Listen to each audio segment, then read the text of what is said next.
chance against the doubts in my head.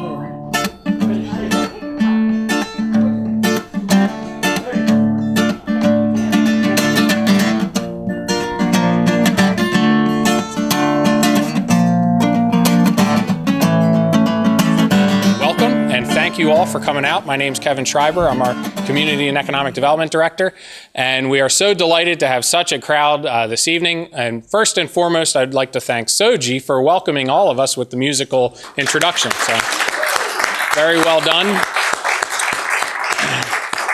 And I'd like to thank Councilman Henry Nixon, who's also with us, one of our city council members, and who has literally spent about 12 hours. We're at 11 hours and 30 minutes now that we've been together today, and it has not been enjoyable at all. But it has been an excellent day for York, and it's been a fun day. It's been a packed and busy day, and we've been running around, and we're all going to sleep well.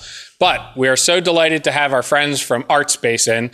I know most of you are a little bit familiar with what the topic of discussion is. I know some of you have been corresponding on Facebook. Some of you have read it in the newspaper, seen it on TV. And this is a good representation of our community, and we're happy everyone's here tonight because we'd like to facilitate a community conversation. Artspace will go into a little bit more, and they'll give their own general background, but they are a not-for-profit developer for the arts community.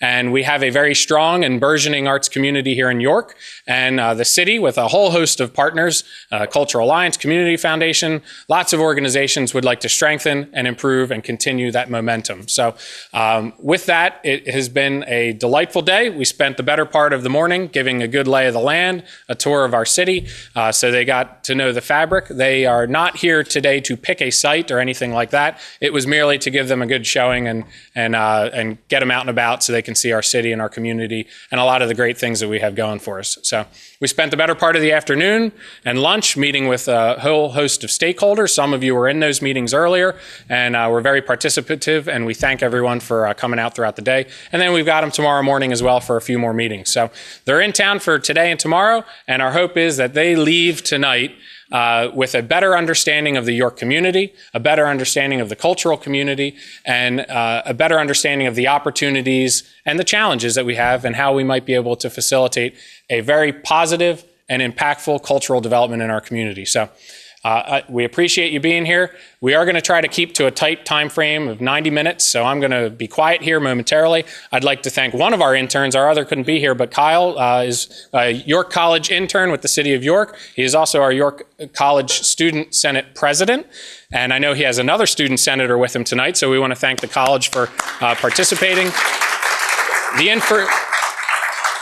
The information on your chairs was prepared by our intern, so we're delighted that they took part in this, and they were tramping around old buildings with us today, so they got a good vibe for that. So with that, this is going to be a fun night, but again, we're going to try and keep it brief, and we'd like everyone to respect everyone's opinions. You guys know the routine.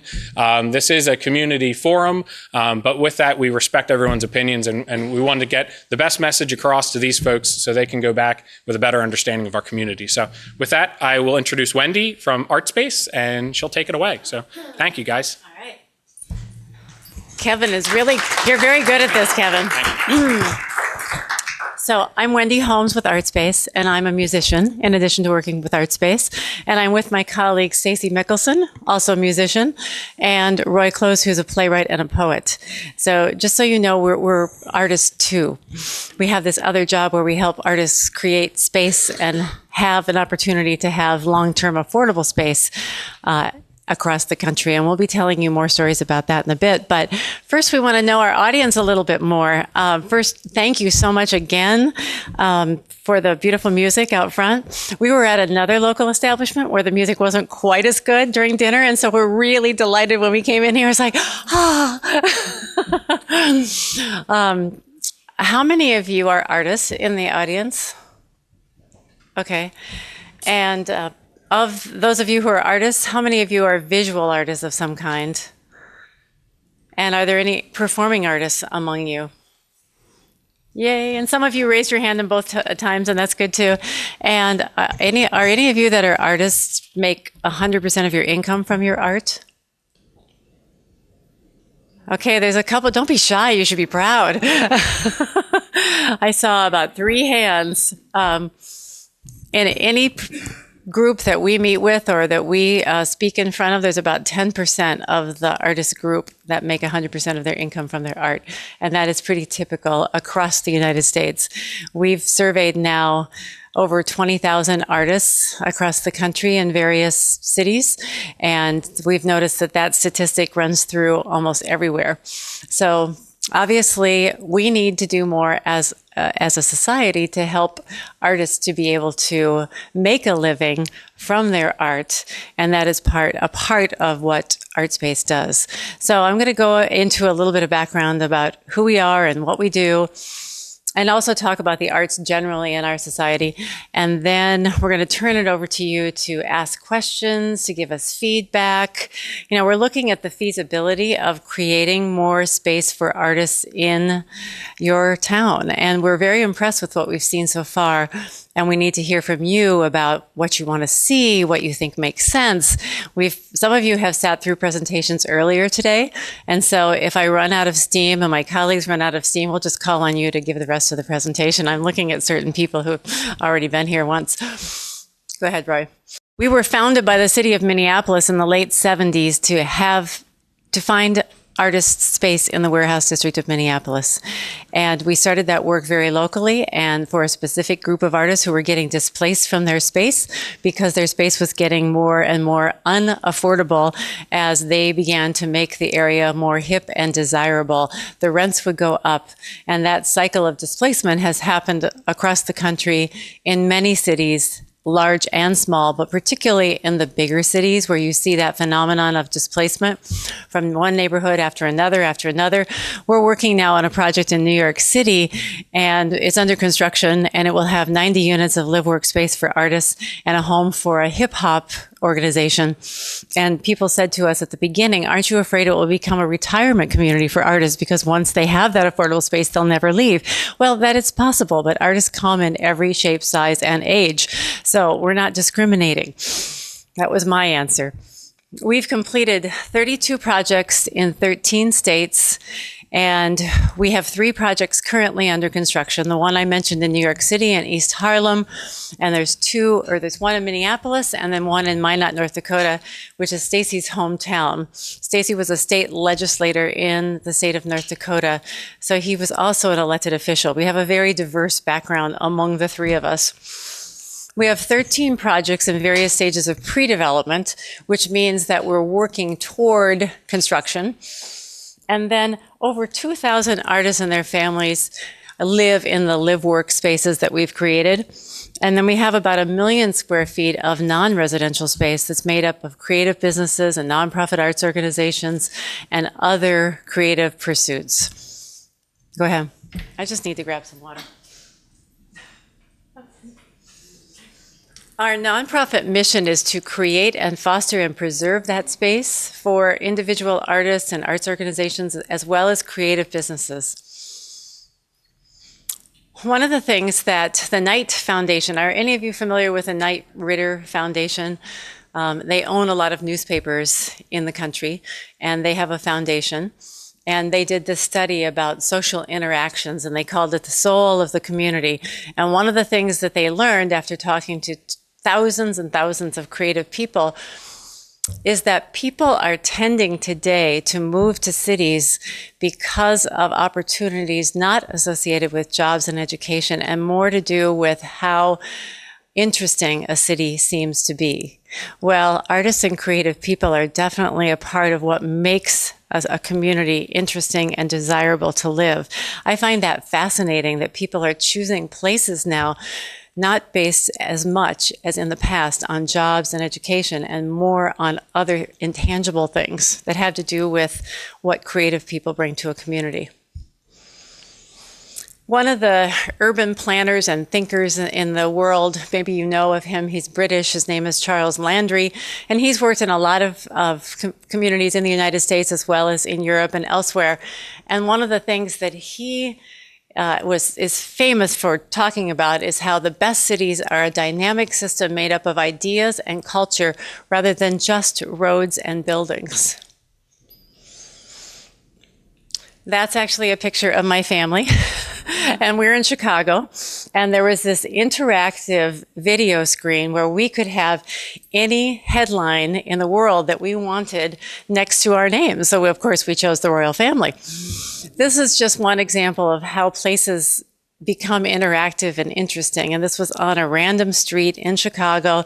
We found this little kiosk. We went up to it, had our picture taken with this headline. And it's just one tiny example of what creative people bring to a community. Are any of you familiar with Candy Chang's work?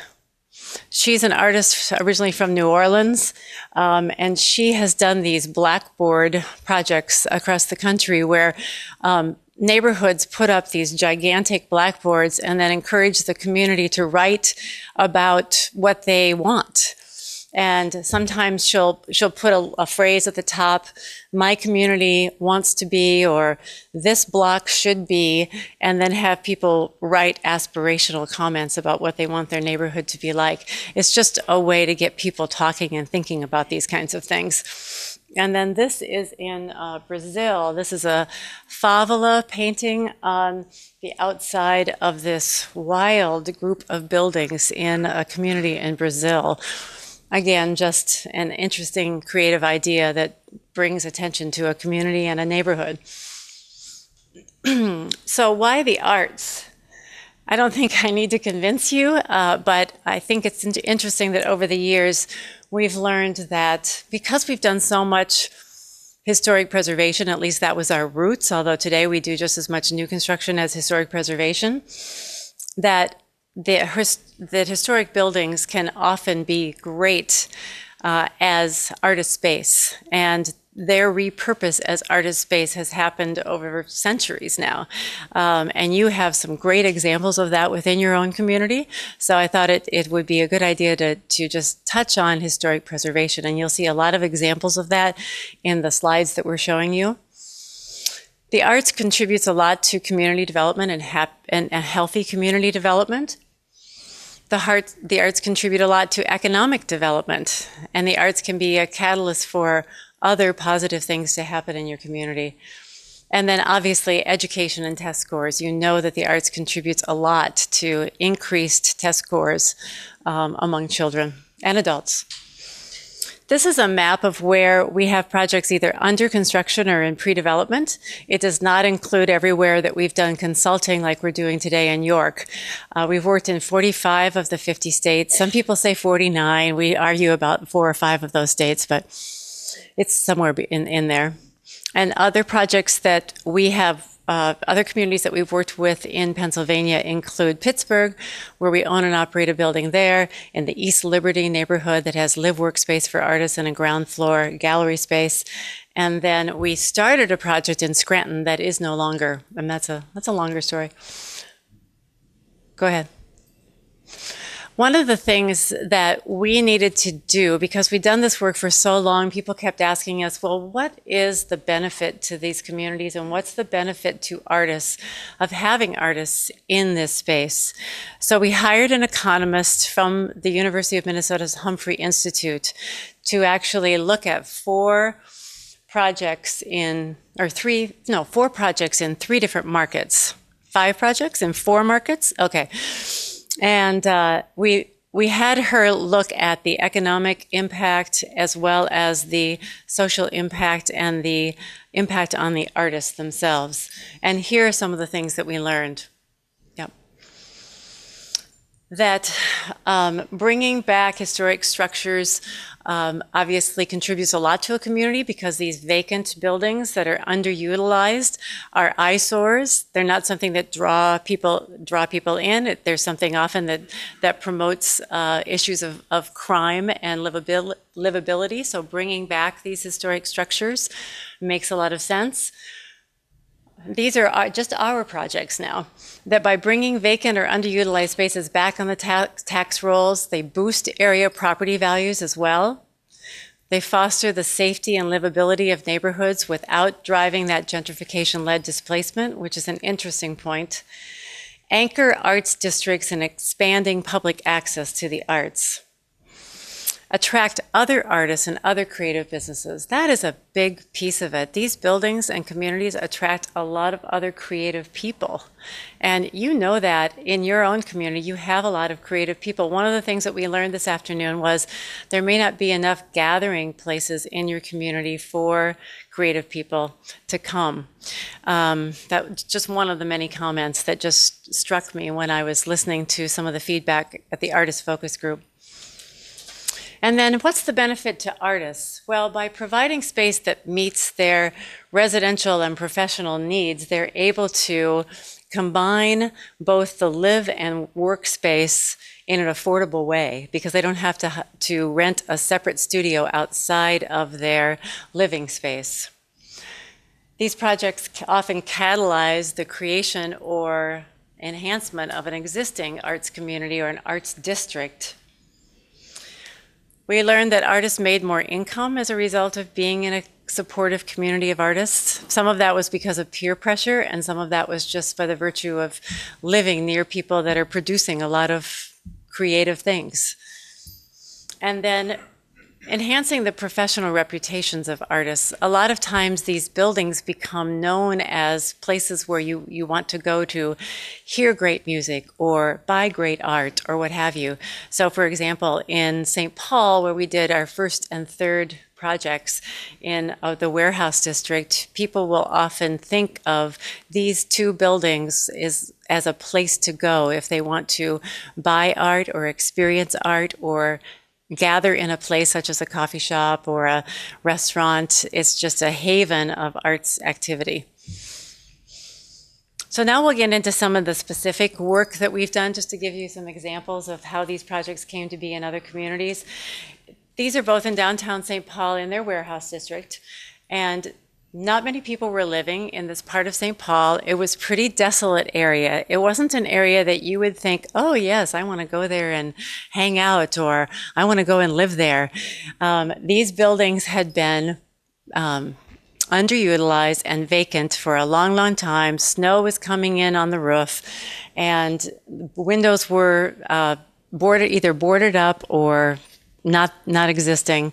And the fact that the artists were willing to be the pioneers in moving into this neighborhood has made a huge impact on the surrounding area.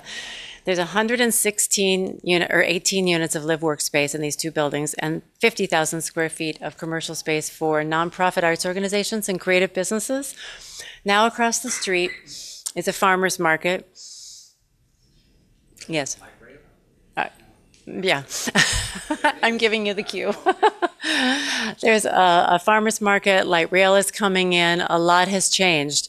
Now, some of that change happened in a matter of 5 to 10 years.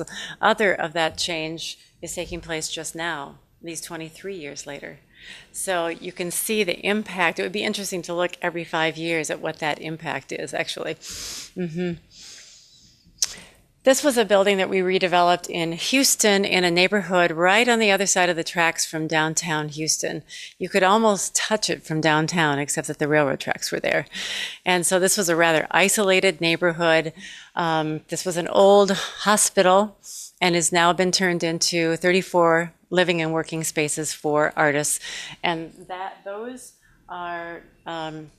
those are two of the grave sites that are left there because this hospital was built on a cemetery.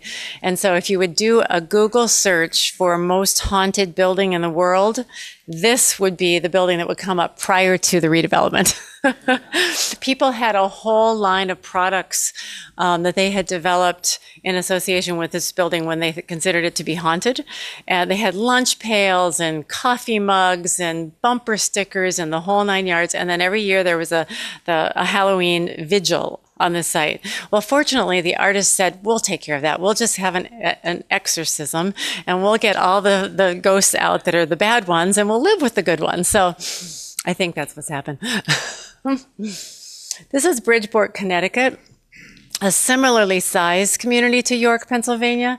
It's about 50,000, but it's a very, very poor community. And the artists who moved into this old department store that we renovated were the first new residents in downtown Bridgeport for decades. So they were truly the pioneers moving into this area. Just to give you an example of some of the activities in some of the buildings that we're talking about, this is a mixed-use building without housing, but that has Artspace in it in Minneapolis. Our offices are in this building too. On the top floor is an architect. Then there's our space, another architect, same architect actually. Then there's artist studios on the first, second, and third floor. There's a law office, a wine bar, and other studios on the first floor. So that's just one example of the mixture of uses. We thought we created this slide fairly recently because we thought we really need to not just say the words, but actually have a graphic display of the different kinds of things that happen behind the walls and the windows in these buildings. And then another example in St. Paul, again, back to the warehouse district. You're looking at 4 floors of live workspace on floors 2 through 6. And then the first and second floor are all creative businesses and a coffee shop and a Japanese noodle shop and a co-op gallery, and lots of different things happen in those 50,000 square feet of commercial space. It's nice when you can have a variety of uses that support creative people and the arts within the context of a singular building like this. That's what we always strive for. In Santa Cruz, California, this is a very, very expensive community. So your average home at the time that we were working on in this community was sold for $760,000. And that was for a tiny little 500 square foot hovel. A lot of artists had already moved out of the community, or they were living on the beach, or they'd been grandfathered in literally by a grandparent or a cousin or what have you. But very few artists could afford to live in Santa Cruz anymore. And yet Santa Cruz was branded with the arts. People thought of Santa Cruz and they thought of the arts. But they were losing their artist population to San Jose and even San Francisco. So it was really important for the city to create a lot of space for artists. The demand was huge when we did the market study, and we created this is our largest project to date in terms of number of units. And it's an 8-acre site. It was an old tannery where leather was made. Coach bags were made there, for example. So it was highly contaminated. And we did new construction of 100 live-work units because the existing buildings were too contaminated for housing. And then we took a couple of the old tannery buildings and converted those into a digital and creative arts center where there's lots of creative enterprises, and there's a dance company, there's different kinds of artists and different kinds of creative businesses within the context of 2 of the old tannery buildings. And this is part of an 8-acre site. The community is going on to create a home for their ballet and a theater on this campus as well. So it's a beautiful campus of activity. It took a long time to put this whole project together, probably 10 years, but it was well worth it for the community. This is some of that commercial space where an artist or a dancer has her studio. This is an example of the kinds of things that they advertise their first Friday and Saturdays of every month. They open the studios up throughout the town, not just here. And have all of those things happening. They have an evening, go ahead, Roy, lecture series as well. In Seattle, we did 3 stories of new construction on top of an existing pad. This building right here, where you see the top of the building here, that was an existing building, actually 2 buildings side by side, so they look like one building. And that was supposed to be an office tower, and during the first Great Depression, they couldn't afford to build the office tower, so we knew that it was built like a tank. And so that's why the 3 stories of new construction could be created on top of that. So the live workspace is all in the new construction, and the nonprofit and for-profit galleries all occupy the commercial spaces, including the King County's Cultural Alliance. They're in this building as well. So the county's Cultural Alliance has their gallery and office space in this building as well. It's become the new epicenter for the art scene in Seattle. I wish I had a picture of one of their first Thursdays or first Fridays. I can't recall which one it is, because the entire block is surrounded, people are waiting in line to get into these spaces. And the artists all open their homes too, so people can go in and visit with the artists and perhaps buy art. In Buffalo, we did another combination of historic preservation of an old electric car factory. Buffalo was well ahead of its time, as I think York was in those days, as part of the automobile industry in manufacturing electric cars, which, if they'd kept at it, to this day, they would have been a very wealthy city instead of a very poor city. So we took the electric car factory and converted that into 36 units of live workspace, and then did 24 new construction space in 6 fourplexes. So it's a nice little campus of activity, and then the commercial space is in the electric car factory, which is on their main street. Now, I'm sure not many people here have heard of, has anyone heard of Patchogue? It's a little test. Anyone take a guess where Patchogue is? How in the world did you figure that out? It's on Long Island, and it's a community of about 20,000 right on the Long Island Railroad, and near where Fire Island is, if anyone's ever heard of or been to Fire Island. So this was also a transit-oriented development. This is all new construction, and it's very close to the town's downtown Main Street. Go ahead. This is a community that called Loveland in Colorado. It's not Loveland Pass where you go skiing. It's a different Loveland. And this project is in pre-development right now. So we have site control of this old, beautiful feed and grain building, which is right along the tracks.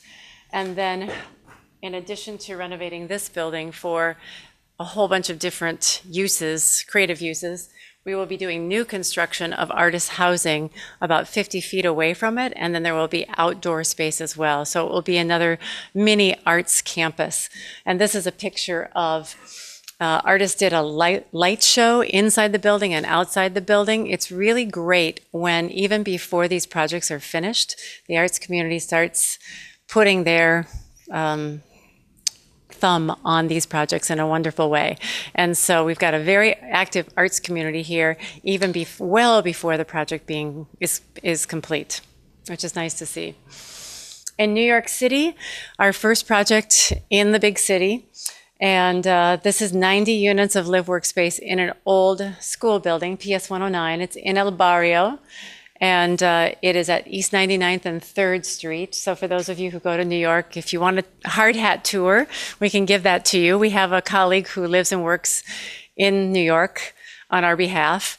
It's a beautiful building. All the exterior terracotta was removed and put on the first floor in sort of this graveyard complex puzzle. And it's obviously being put back together, but it is a huge jigsaw puzzle to put that back together. And the reason it was taken off is because this building had been slated for demolition. We've come into that situation several times in the past where buildings have been slated for demolition, and then we come into the project. So the neighbors in the building were so passionate about keeping this building that they formed a human chain around the building. This was before we were involved in it, but it's just a really interesting story that the neighbors and the community felt so passionate about keeping this building that they actually kept the wrecking balls from tearing down the building. And these are the pictures under construction. Because of all the historic preservation work that goes into this building, it is a 24-month construction cycle. That 24 months started in October of 2012. It will be completed in October of 2014. That's probably the longest construction cycle of any project we've ever worked on. And it's much awaited in New York, as you can imagine, because these are all units for people who are at or below 60% of area median income, which in our world today, many artists fit into. So non-residential projects that are 100% non-residential, that's probably not what we're talking about here, but just so you have some ideas of that kind of space, of course you do. This is a rehearsal and office and studio space, mostly for dance companies in downtown Minneapolis. It's an old Masonic temple. I think that your segue into that was talking about big challenges, if I remember. The big challenge on that project was in downtown Minneapolis, there was an historic theater there were only 4 remaining. There are only 4 remaining in downtown Minneapolis when there once was 35 or 37. And it was slated to be torn down as part of another redevelopment. And we got together with historic preservationists and some other people and decided to pick the building up and move it 2.5 blocks. It's the largest building in the world ever moved on rubber tires. And we parked it next to a building that we already owned called the Masonic Temple. And that building, and that was that tall 8-story building that you just saw. And that building we already owned, operated, managed on behalf of 17 dance and music organizations in Minneapolis, all of whom needed a home for performance. And so we decided that this was going to be the solution. And 12 years later, we raised $45 million through private and public resources to renovate the theater, connect it to the Hennepin Center for the Arts, that 8-story building, via an atrium space, to create now 150,000 square foot performing arts complex in downtown Minneapolis. What I think is the great story to tell about that is people think, wow, $45 million capital campaign, all for dance. And that is kind of an amazing story. But I think, and those of you who are in the arts will appreciate this tongue-in-cheek, that I think the real accomplishment was getting 17 dance and music organizations together around one idea and to agree on it. Then the other one that we were going to talk about after that was a small challenge that we had, which was the Chicago Avenue Fire Arts Center. The city of Minneapolis came to us because a consortium of fire artists, and fire artists are folks who need high heat, spark, or flame in order to do their work. And they needed a space. There were about 15 of these people in need of this kind of space. They went to the city. The city came to us and said, will you help us solve this problem? And so we did a site analysis of South Minneapolis and found what was a wrecking garage for automobiles that had once been a vaudeville theater. So it was masonry structure, kind of perfect. And decided that that was going to be the space. And so we put it together in such a way that there's now a kind of a mini foundry there. There's a glass slubbing, so not really a glass blowing, but more of a glass slubbing furnace in it. And a jewelry making kind of a crucible there where up on the mezzanine level and where the balcony was are individual little cubicles and classroom space for jewelry making and teaching those kinds of skills. What's unique about this is that typically Artspace owns, operates, and manages every project that we put in service. This one is unique in that we will own it for a period of 10 years, at which time that original group of artists who came to us must have organized themselves into a cooperative or 501c3 or some legal entity whereby they then will take over the ownership of this. And at which time, 10 years, by paying us a piece of rent for this, will be applied to their debt service. So they will be able to then assume a mortgage on this building at that time that's very doable for them. I don't know your presentation, so I know bits and pieces. I'll stand up here with you, though. I won't let you stand up here alone. All right. Well, you want to go back and just show the Schubert Theater real quick, Roy? Go backwards. Yeah, there you go. So that's the theater that we picked up and moved. Someone said, that's crazy, and we thought that a lot. It died many deaths before it actually came to be. So, yeah, this is the edge of the Hennepin Center here. I went to the legislature and raised $12 million with a really great team of people to raise this money for this building and then renovating this theater. And now you have a 525-seat theater for dance and music in downtown Minneapolis on the theater district for Minneapolis dance companies. Cool. All right, this is, we're back to the Hiawatha Project, which is in Seattle. And there's a couple of graphic designers who have a coffee shop on the front. And one of our colleagues, Catherine Vandenbrink, she's in our Seattle office. She convinced these two women that had this design studio to also do a little coffee shop in the front. So a lot of times we're encouraging and incubating new kinds of businesses to form. That's just one example of that. That's the Fire Arts Center that Stacy talked about. And if you think about maker space or fabrication space, that's like that. An artist-run gallery, you've seen plenty of examples of that. You can just go fast through these. nonprofit arts teaching space, a pottery studio, and then some examples of projects in other markets that we have not worked on, but that you may be familiar with, is the Goggle Works factory in Reading, Pennsylvania. Do some of you know that space? And I'm Reading, I'm sorry. My apologies. You can tell I'm not from here, right? Well, at least I didn't say Google, I said goggle. I stand corrected. Anyway, that's a... Don't you know? Don't you know? This is the Torpedo Factory in Alexandria. Many of you may have seen that as well. And that's an artist co-op. An excellent example of an artist's residency space in an old church is the McCall Center for the Arts. And is the gentleman who used to work there in the audience tonight? Okay. He was here earlier, and he said, oh, I used to work there. So that was kind of fun. And that's all space for visiting artists in Charlotte, North Carolina. So some of the amenities that we are trying to create in these spaces are lots of volume of space with as much flexibility as possible. Keep going through here.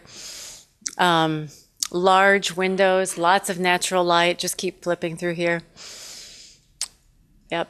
Here's a gentleman who's created his entire space almost into a sound studio. And this is a working studio, not a residential space. In all of our projects today, we create these big community spaces that can be used flexibly by the community of artists, but they also invite other artists to participate as well. So it's not just a closed society. They're inviting the community to participate. In Brookland Artspace Lofts in Washington, D.C., which is where Stacy lives, this project was created in collaboration with a dance organization called Artspace. Are any of you familiar with Artspace in Washington, D.C.? This is just south of Catholic University. The red line actually runs right behind the building. Fort Totten, CU Bay stop is right there. Do you want to say more about this collaboration? Well, what's interesting about this collaboration is that, I don't know if you know Washington, D.C. developers. There's a developer there called Abdo, Jim Abdo. He's a rather large developer in Washington, D.C., has control of a lot of parcels of property. We started this venture about 5 years ago with partnering with the city of Washington, D.C. and Mayor Fenty. He's no longer there, but this project was kind of a pioneering project at this part of the city. This is just about 6 blocks to the east of North Capitol Street, which is kind of the dividing line in DC. So this is now northeast. A lot of people weren't really taking chances on this part of the city quite then. We were the first to go in. This was right before kind of the crash of the market, which was always the best time to get into the market, of course. But with this development now, Jim Abdo and his team have gone up the street. This is 8th Street and Monroe. And at Monroe and 8th, they're redesigning, the city is redesigning that stop along the red line, and he's putting in an entire arts campus in partnership with Catholic University just to the north of us, probably 4 blocks. And I'm betting if we talked to him, he would tell you that he probably wouldn't have taken that chance had we not first taken a chance here. Good story. Different other kinds of space. We have a lot of dancers in our buildings. For whatever reason, that's the case. This was a music camp that was organized by our Sailboat Bend artists in Fort Lauderdale, Florida. These are all family units that are in a project in St. Paul. We learned from the beginning that there were a lot of artists with families that wanted to live in this particular neighborhood, so we created a very family-friendly neighborhood where the living space is all on the first floor and the bedrooms and bathrooms are all on the second floor. So these are all bi-level spaces. An arts organization that was our equity partner in a project in Reno, Nevada. So they actually raised money to contribute to be a part of the ownership of the building, which was a wonderful partnership. And then I think you have to press it again for whatever reason, Roy. Yep. Yeah. Keep going. And that's the Dance Play Studio in Washington, D.C. again. and one of the coffee shops. All of our coffee shops really double as art galleries and places for people to come and share ideas, perform, what have you. There's a lot of uses that these coffee shops are called into, partly because they're in the center of these arts communities. Yeah. And in Seattle, in particular, you'll see a lot of coffee shops. This is an organization in St. Paul that provides, they help artists build portfolios. They help them get access to low-cost health care. They serve as fiscal agents for small arts organizations. It's wonderful if you have that kind of infrastructure in your community. I don't know if that exists. I haven't heard that it exists in York, but I'm a big advocate for having an organization like this to help support the arts in a community. I think it should be always part of the infrastructure. Another community room in one of our Seattle projects. We've done a lot of work in Seattle. That's an art crawl in the St. Paul project. Most of these buildings and communities of artists, they choose how often they want to open their doors to the public, but almost all of them are part of art crawls. They all have active social media sites, websites, what have you. They're very active in their own right, as well as being part of the Artspace family of artists. And then we talked about the kinds of amenities, but just to go through some of these pictures, this one is in Pittsburgh, in Patchogue, New York. That's in the Northern Warehouse in St. Paul. High ceilings, lots of natural light. This is an example of artists giving back to a community. We see that all the time. This is not an isolated case. These artists are doing a community garden project outside of our project in Seattle, or Chicago. This is a First Thursday art walk. If we understand the market demand for these kinds of spaces, this is the scene that you will see when the applications are out there for artists to apply for these spaces. This was a line of artists to fill out their applications for our project in Washington, D.C. And that is not an uncommon sight. Now in Santa Cruz, it was an extreme example. They camped out 2 days prior to being able to fill out their applications. So all of a sudden we had to, our local people had to get out and, feed the hungry masses, and they formed a tent city, actually. So we had soup and we had lemonade and we had, as much as we could possibly do to make sure that they were going to be happy while they stood in line. You can't do that in Minnesota, for example, not in the winter, but in Santa Cruz, you can do that almost any time of year. Here's a couple of before and after pictures. We often come into these buildings when they're in really rough shape. We'd prefer not always to have to, but a lot of times we're working with buildings that where other developers may have tried to redevelop them and failed, and this was the case with this building. So you see the snow has already come in the roof, a lot of the windows were busted out, and that's what that space looked like after the renovation. And then keep going. And isn't this lovely? In Houston, we showed this earlier, and this is what this project looks like today. And again, I said on the other, just outside of downtown Houston. And this is Seattle, the turn of the 19th century, 20th century, and then 21st. Mm-hmm. Again, the artist in Loveland. And that's the end of our formal presentation. Now we wanted to open it up for you to give us some insights into what makes sense in your community in terms of space for artists. Ask us any questions that you'd like. We'll all three answer them, depending on the question. Or not. Is this kind of thing excite you? Yes. Yeah. Okay.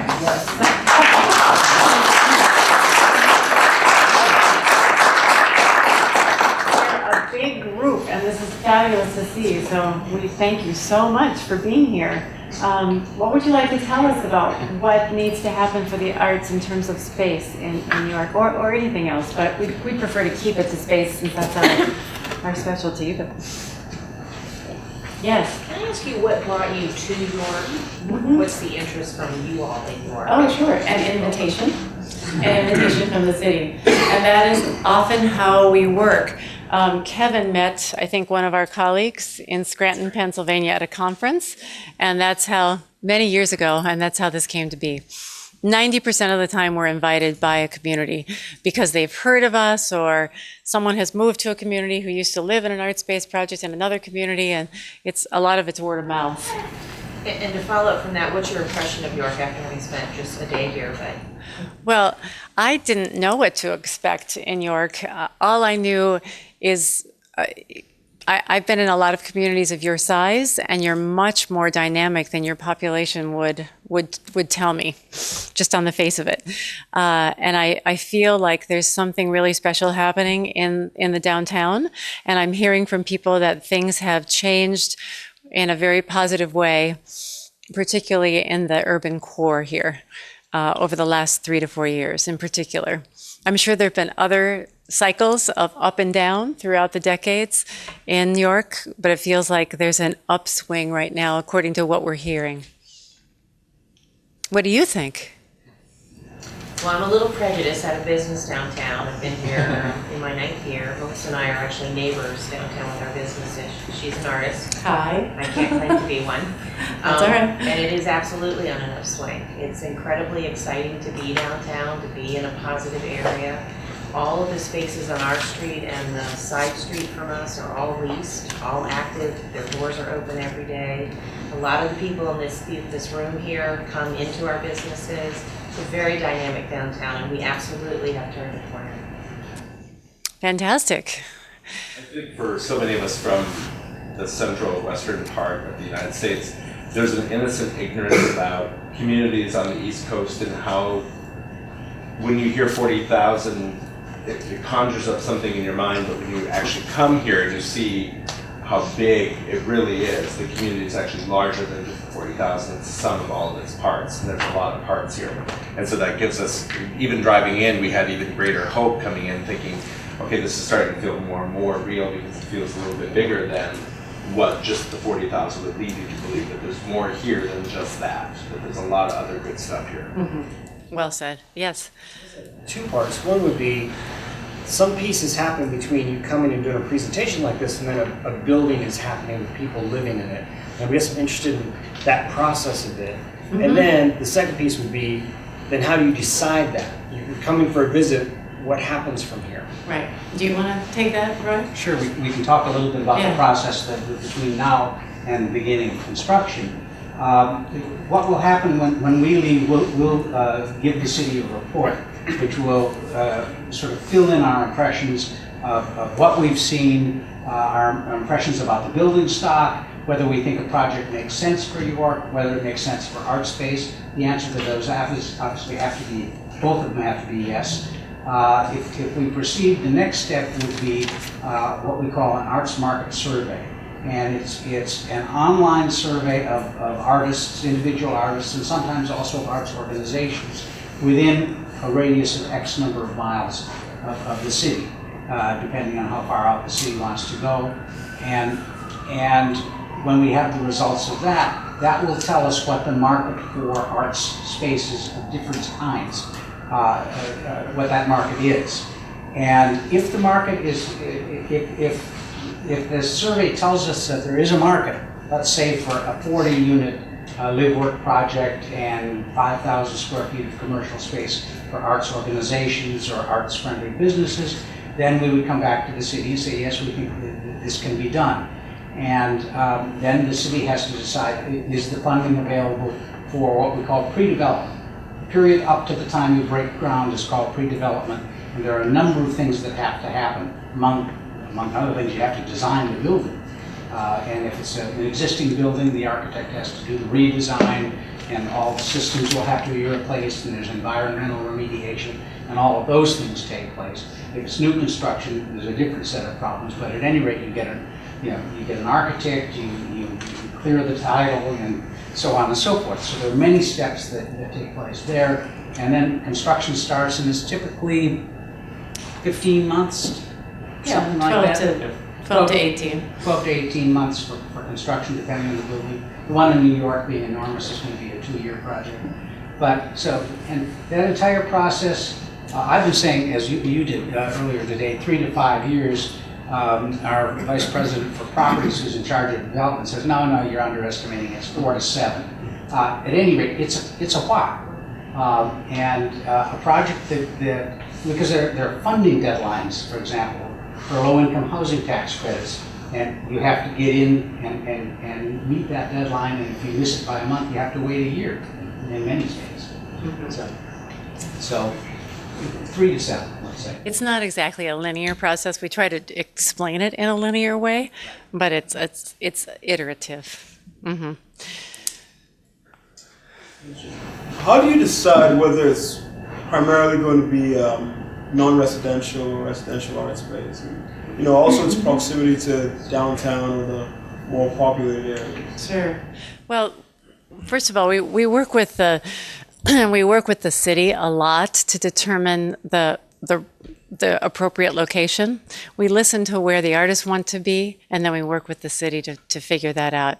In terms of the percentage of living space to non-residential space, some of that depends on the market study and the results of that. So the demand side, right? And some of that depends on the building itself, and some of it depends on whether there's a partner who wants to take a big portion of commercial space, for example, to occupy some creative business or something that fits within kind of the program that we're talking here. So we have a lot to discover before we can answer that question.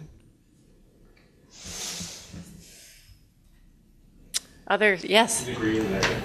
I'm an administrator and fine art faculty at a local college. Which one? At Harrisburg Area Community College. Wonderful. And I'm wondering what types of partnerships or relationships that you've had in your projects with colleges, because certainly that would interest us. We have long wanted to partner with an institution of higher ed. We have not found the right partner yet. We'll keep trying and keep working for it. We tried in Minot, North Dakota with the state university that's there. We actually tried at University of Pennsylvania. That proved to be too big, as you can imagine. Fighting that and working with that bureaucracy, and universities kind of have their own agendas and they're not always the same. The one that might emerge actually is one I was just working on this weekend in Grand Forks, North Dakota with the University of North Dakota, which is a campus of about 20,000 or so. And they have a North Dakota Museum of Art that's attached to one of the buildings that's there. And though the North Dakota Museum of Art is a separate standalone building, they have some ideas about programming and some other things that they may partner with the university on that they'd like us to take a look at helping coach them through, though we wouldn't own the property. But at least a way for us to get our foot into. But there's no formal, we don't have any formal examples of ways we've partnered with universities other than creating space in the Minot project actually for maybe a visiting professor, artist in residency space if the university wanted to tap into that and put an artist in as opposed to regular housing out in some neighborhood where he or she is not connected to an artist community. This would be a great way because that building in Minot will have 2 spaces dedicated for artists in residency to place them in a building where they're amongst other artists so they can keep that kind of feeding cycle going so they all kind of be talking to one another. But I can't give you any of the formal examples of We'd love to have one. There's all kinds of reasons why it makes sense. Yeah. Mm-hmm. Okay. I actually have the same, I'm from your college here. I have the same question. Let's get a bidding war. Yeah.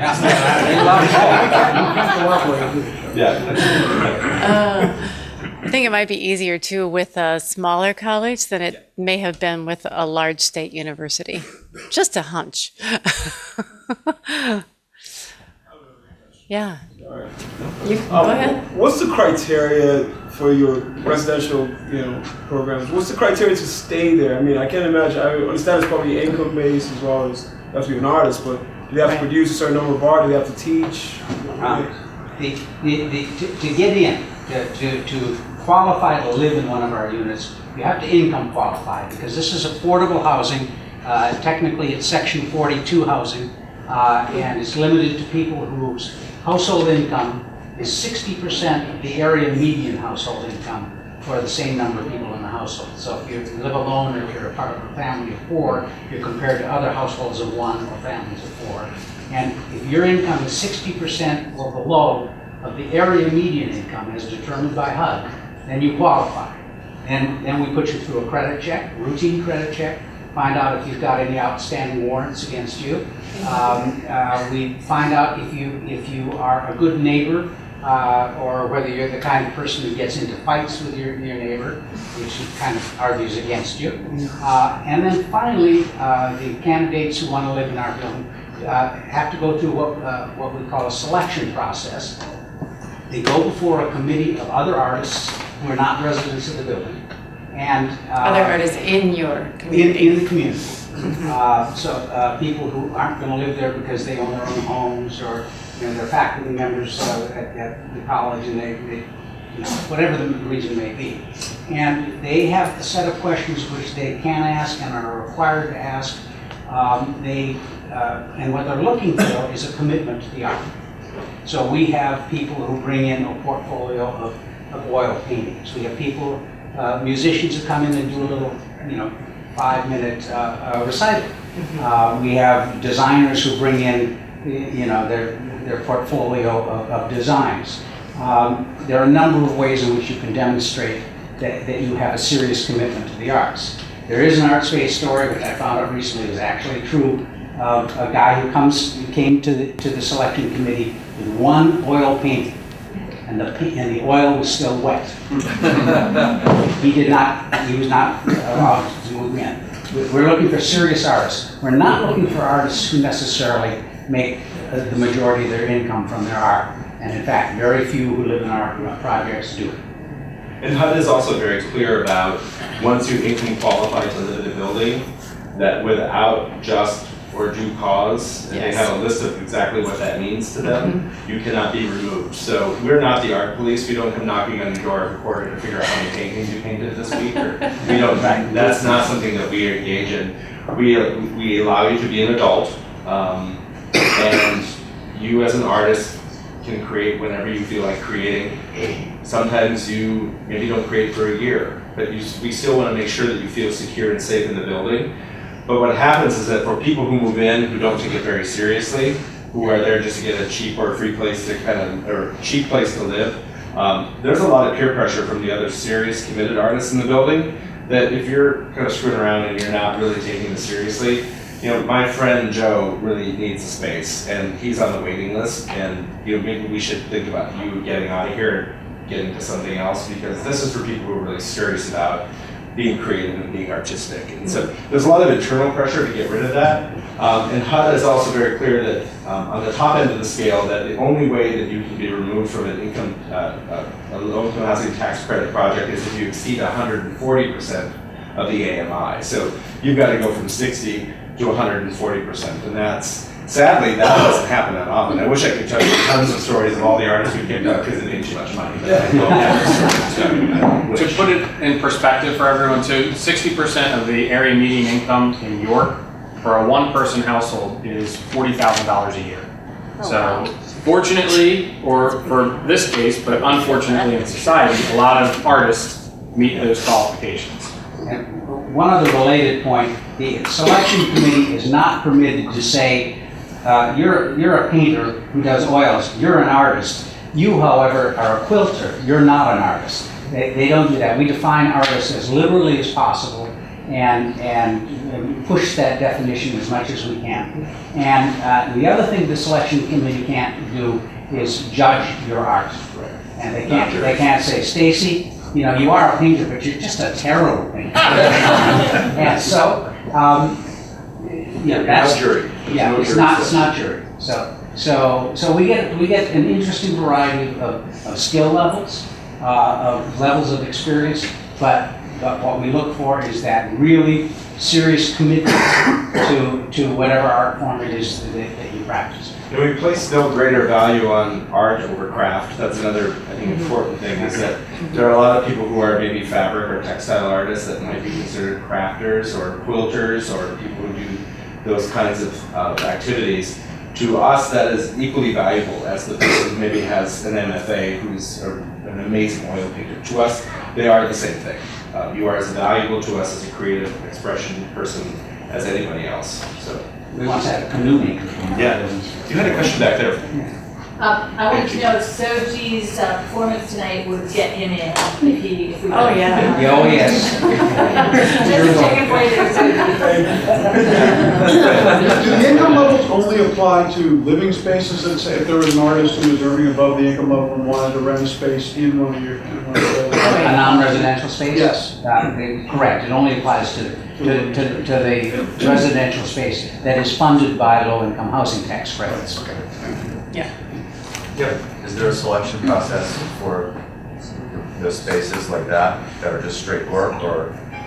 I've not ever been on part of those committees, so I don't know the answer to that. There is not. It's more a curatorial function, if you will, of meeting with individual people and figuring out what's possible. Yeah. We have working studio spaces too that are rented by, like in the TK, there's studios that are rented by the week, by the month, things like that, that are shared.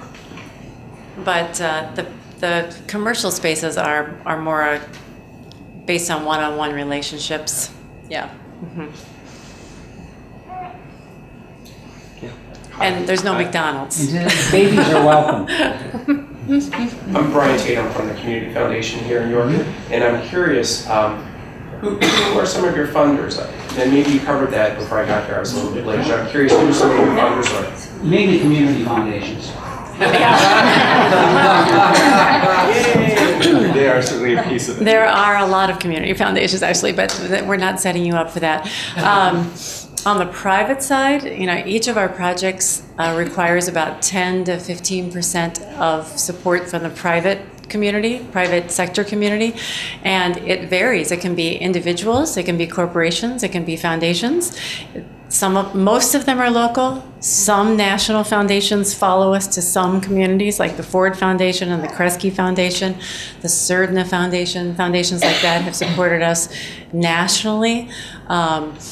And so we have some funders that fund us sort of portfolio-wide, and then some funders that are specific to the locale. In Seattle, for example, the Paul Allen Foundation was very generous to that project. That makes sense, right? His headquarters are right there. The Seattle Foundation was a participant. So we see a variety of participation. In Buffalo, there were a lot of individuals who contributed, as well as the Greater Buffalo Community Foundation. And then on the public side of funding, the government grants that go into this are varied, but they begin with at least if it's a residential project, with 50 to 60% of the equity from the low-income housing tax credit program. And then we build on top of that other resources available, like community development block grants and home funds and Federal Home Loan Bank, other things like that. It is important, just to piggyback on that question and answer, is when you work with Artspace, it is a lot of communities are very intimidated by that kind of fundraising word, and it can be intimidating when someone comes to you and says, well, there's going to be a $1.7 million gap on this deal. We got to figure out where we're going to pick that up, and we've got to start kind of mining for that. When you partner with Artspace, you get a whole team of professionals who know how to do that. And so we're as vested as you are in making sure this thing works, because we're going to own, operate, and manage the thing. So we have to make it float. And so we will partner with you to help lead us to people who might be able to help piece that gift together. So we'll get a $200,000 gift here and a $50,000 gift here, but we'll work towards that. And we have experience in all of that, from government sources to large national foundations, to helping you understand who your local giving community is and start working with you to get that done.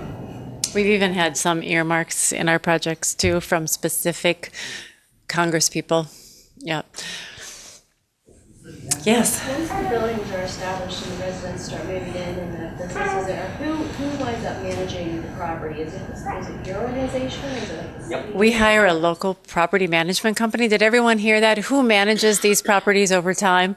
We hire a local property management company, and then we have a team of asset managers who are, in essence, the boss of the property management people, and to make sure that the roof isn't leaking, that everything is in working order in the building. We have to do a lot of education with property management companies because they're often not used to coming into communities of artists, which are a whole different deal. So we have an education program for the property management companies, which is super important because they get involved in ways that they don't normally get involved in typical apartment buildings. And we really do treat you as adults, and when you come into your unit, if you want to paint the walls blood red, that's fine by us, and that freaks out some property managers because that's not what they're used to. We encourage you to take over the hallway, maybe outside of your door, in your kind of entryway in the hallway, to personalize it, make it yours, because we want it to feel like home for you. And when you leave, all we require is that you just return it to us the way that you found it. That's the requirement. The hallways become big gallery spaces too. Mm-hmm. Yeah. Chia hallway, yeah, exactly. Yes. Back to the commercial spaces for creative businesses, would those be going as like market rate, or would that be kind of lumped in with, to make it affordable for artists to have their businesses We down very there? much work to make sure that that is affordable as well. Right. Probably not as much so as the residential side. But if you're paying $15 or $20 a foot somewhere else at market rate, we'll probably charge you $8 plus heat and lights or something like that. Sure. I don't know those numbers exactly, but we will work with you because we recognize you're a small, emerging, creative business. We don't want to tackle you and cause you to die within the first 6 months. We want to make sure that we support you and get you going. We also have to operate the site. We also give preference to a local, if someone wanted to try a coffee shop and create a coffee shop wine bar, we would support that over a Starbucks coming in. But if no one is taking on a commercial space, we're going to take Starbucks and we're going to charge them full price. Right. So that's how that Other ideas? Does anybody want to tell us about preferences they have for locations? Yes? I had the idea when you showed the hospital. Okay. The jail. No one else wants the jail for anything. Someone mentioned the It's jail such a at a great previous building. meeting. Does everybody know that this is the old jail, I believe, not the new jail? Okay. The bond sanitation building up on Queen Street, Queen and King, on Queen and King Street. We did look at that. Oh, you were in that today. Yes, exactly. Yeah. And we looked at about 4 We or like 5 that one a lot, actually. parcels of land and buildings today. Some city publicly owned, some were privately owned. And none of them are, nobody made any decisions about anything. We just saw them to get a sampling of what kind of stock is available here or what kind of land is available to develop on.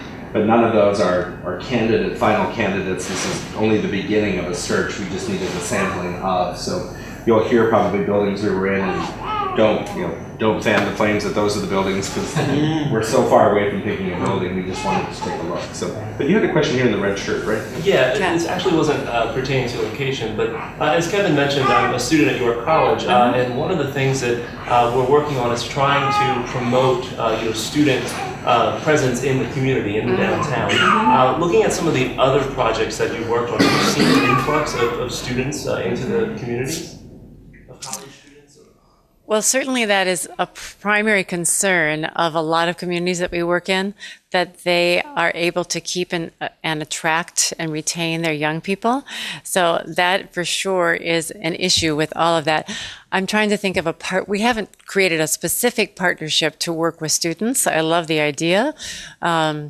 Maybe between the three of you and your idea about the college having some downtown, either college, both colleges having downtown space, something like that could emerge though. Well, full-time students cannot live in affordable housing. Part-time students can.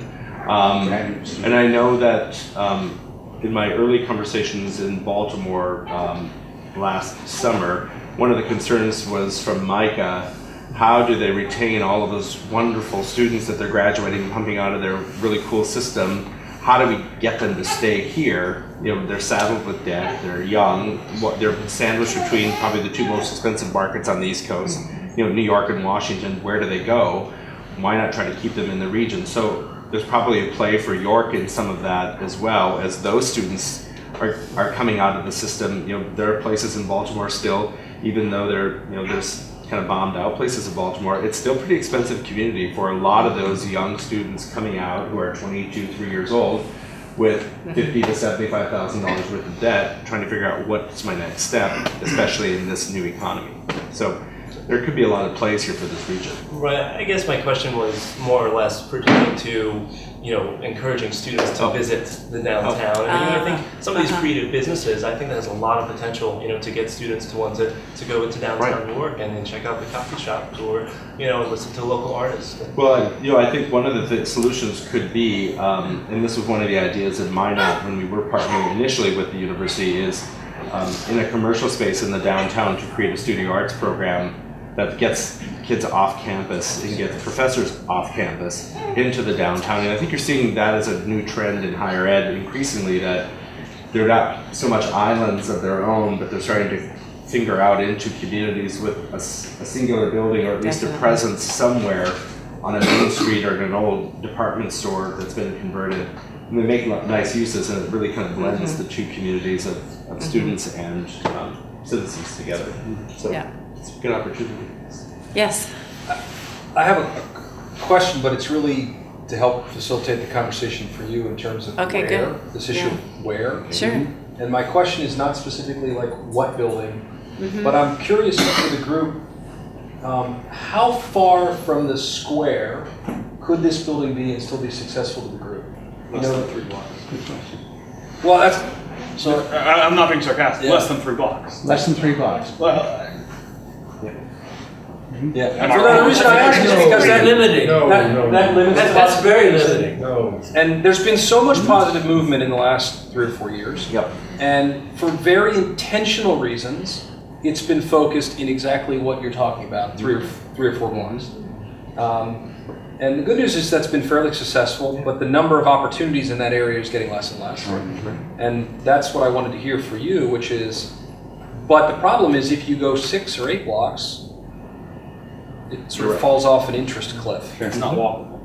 Yeah. Or it expands the existing interest cliff. Yeah. Well, that's my question. I mean, you know, at some point, the success that's happened in that 3 or 4 block area has to throw up a seed. Yeah. Right. And I'm just curious. Yeah, I think, well, and the other piece of that discussion, one of the buildings we looked at today was, you know, a few blocks outside of the downtown, it was an abandoned apartment building. This was towards Park. Yeah. And wonderful building. Ideal, actually, for kind of what we need, but then in talking with the city initially, and this bears further discussion, would you get the same vibrancy of project that you would if you had it downtown? Because it would lack commercial space. It has more of a residential neighborhoody feel. You wouldn't have people kind of coming to it. It wouldn't be the magnet that might be downtown. So a lot of this just means we have to understand your community a little better. We have to understand what you need. Artspace is in the project of creating buildings that you want, not necessarily what we want.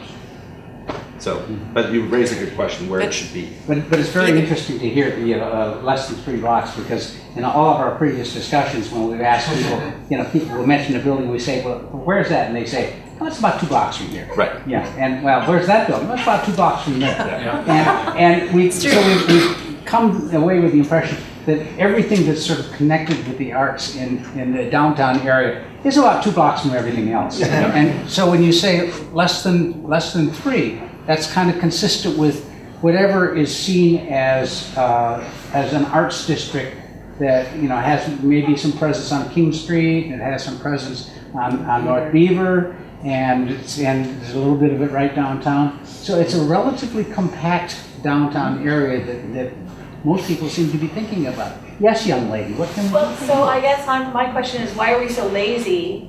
And how come we can't walk 4 blocks? You know, what's to prevent us from? I didn't mean to kick off that. It's a good question. It's a really good question.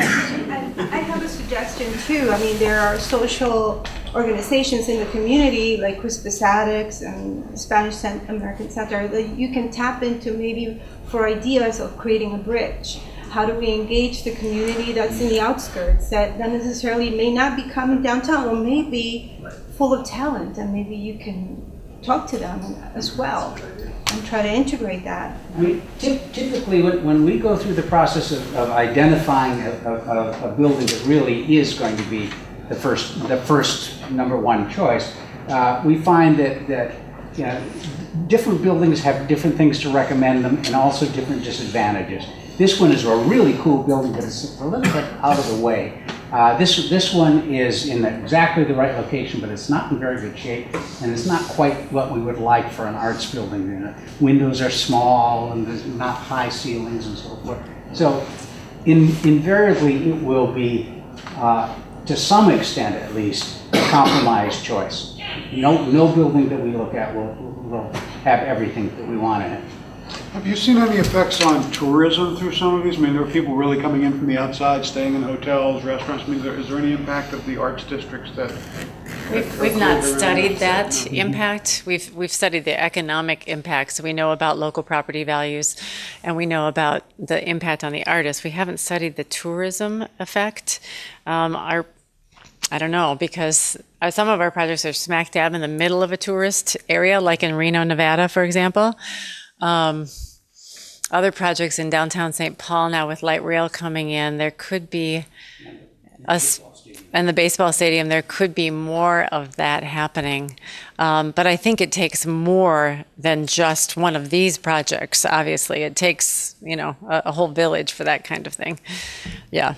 You build on momentum maybe that's already in an area to create more density so that it becomes an attraction. Well, Lancaster County is one of the hottest tourist areas in the region, and it's very close by. And if you can piggyback off some of that, that makes sense. How do you get people from Lancaster to York? Or is that an age-old question? They have to marry a Yorker and stay put. I see. Is that what happened to you? No, I'm Yorker. Okay. Yes. I think just to build a little bit on what Wyatt was saying in the 2-block area is we do have some fairly major white elephants right on the first block of West Market Street that would seem ideal for this project. And what a shame to build something beyond the 4 or 5 block area when we have something right there that may be perfect, that would just continue to strengthen the core, that then you know, you can keep throwing the seed out, one more block, one more block, one more block, but we've got a major block that is a rotten core still. That's the first block of West Market Street. Mm-hmm. Yeah, I mean, it's not like we have a lack of opportunities within that 3-block region, but like, it's just, I mean, if you walk 3 blocks either way, good luck finding another person at 8 o'clock on Monday night or Tuesday night. Wednesday. What night is it? Wednesday. It's Wednesday. Wednesday. Tomorrow's Valentine's Day. Don't forget that. Yes. Beyond soliciting groups such as this, what are your typical feasibility studies to determine whether this is going to work or not? Because you mentioned an unsuccessful venture in Scranton, and I'm just wondering what you learned from that, or again, going back to my original question, what kind of feasibility studies do you do? Yeah. So this first feasibility study that we're doing is very initial, but it's based on a lot of experience that we have. So we do a series of focus groups. We had 2 focus groups today, one with artists and creative people, and another with funders, and both private funders and public funders and bankers, financing representatives. Tomorrow we have meetings with other civic leaders and businesses, as well as elected officials and city staff. So this isn't really a focus group. Those are more true focus groups. We're asking really specific questions of those groups because we need to get a sense of, will this kind of thing be supported and is the market there? But beyond that, then we have to actually do a more scientific sampling of the demand. And we do an online market study so that we understand how many artists need what kinds of space and what their family sizes are and what art forms they practice also, what kind of amenities they need, all of that. So all of that is stacked and layered together to help us figure this out. You know, we need to have conversations with the state, for example, to know, you know, the city has had a successful application to the state for low-income housing tax credits once every year for the last 3 years. That bodes really well for you all to support something like this and get an allocation of tax credits. That's not always the case. So there's a whole matrix of things that we look at like that, because we don't want it to be unsuccessful for you or for us. So it's a, you know, it's a two-way, many-way street. And in Scranton, I guess the one of the things that we learned there, there's a Laceworks factory. Are any of you familiar with the Laceworks factory? There's a lot of different buildings there. And a private developer owned these buildings and wanted us to redevelop one of the buildings. Well, it was delayed for about 7 years because of the Army Corps of Engineers reconfiguring the dike because it's in a floodplain, so we couldn't move forward because of that. And then the developer kept delaying, and finally we just said, we got to move on. So our lesson is, it's harder for us to do a deal with a private developer. It's better if it can be done, and it has been done. We did it in Buffalo, for example, where we purchased the building from a private owner, but there wasn't a co-developer. It's harder if there's a co-developer, because if they're delayed for whatever reason, it delays you as well. Yeah. So that's one of the lessons. Yes. And to play off of Will's question, you said that you do a survey of artists to find out what their needs are. Not because it would have any impact on what I do for a living, but how the heck do you find all these artists? Because they came from out of the woodwork tonight, and we're delighted about that. But how do you actually go about what do you put an ad in the paper, or do you ask me to find them all? Well, it's a whole bunch of, we get the tentacles going in a lot of different directions. Obviously, the Arts Alliance, is that the right name? Cultural Alliance, they have a lot of lists of artists and have their email addresses, etc. But that is a pretty traditional way to do it. We still do find people through those more traditional mainstream organizations, but a lot of it is tapping into people that were at a meeting like this and getting their social networks going. To tell you the truth, that's probably more successful these days than any of the traditional ways of going through sort of established arts organizations. Although we do look to those organizations to share their lists so that we can find those people. There's a lot of people that aren't a part of those kinds of organizations. So please sign up if you haven't with your email address over here, so we have that.